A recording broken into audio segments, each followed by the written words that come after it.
In the heart of Arizona's sun-baked landscape, where the red sands whisper ancient tales and the winds carry echoes of time immemorial, there stood a solitary mesa that sliced the sky, a sacred monument known to the locals as Tenatsali. To the native Hoshoni tribe, it was more than a geological wonder. It was the dwelling of the sacred spirit, the embodiment of earth, sky, and the ancestors' wisdom. For generations, the land around the mesa and the mesa itself remained untouched, respected, and only approached during the holiest of ceremonies.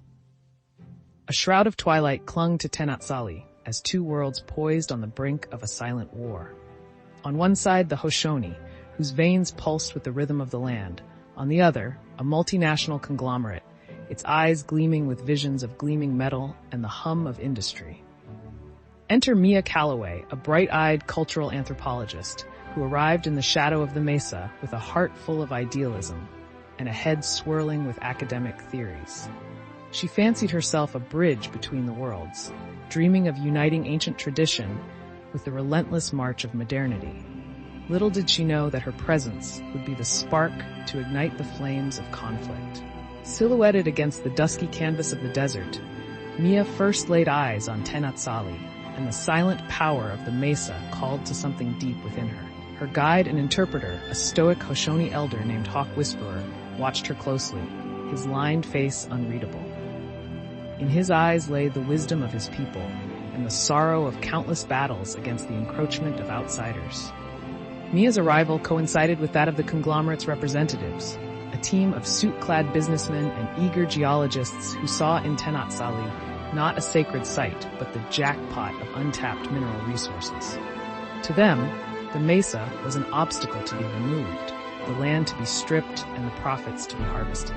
The Hoshoni, guided by Hawk Whisperer, prepared for a peaceful resistance, a demonstration of the power of prayer, dance, and the presence of their ancestors.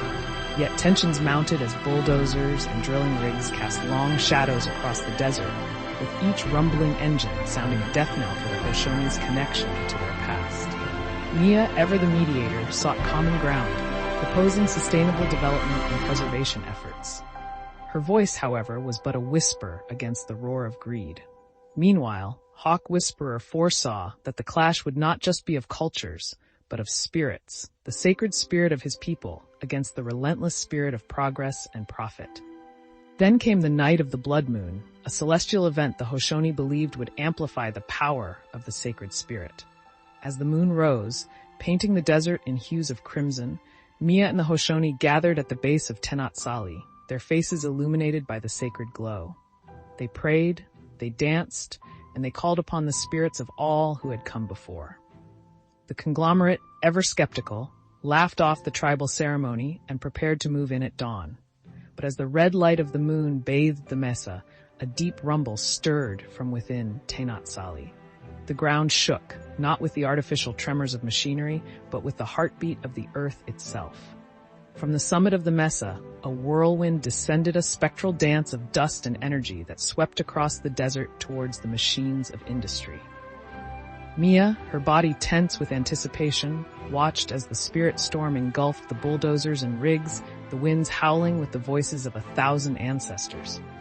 When the storm passed, the machines lay silent, broken, as though the very spirit of the earth had rejected them. In awe, the conglomerate's men retreated, their belief in the invincibility of their technology shattered by the might of the sacred spirit. In the aftermath, Mia realized she had witnessed a true miracle. The land had spoken, and for once, it had been heard. From that night on, Tenatsali stood unchallenged, and the Hoshoni found a new ally in Mia, whose voice now carried the story of the sacred clash to the world. The mesa remained a testament to the power of belief, a symbol of the enduring strength that lies at the heart of every culture, and the undeniable truth that some spirits cannot and should not be tamed.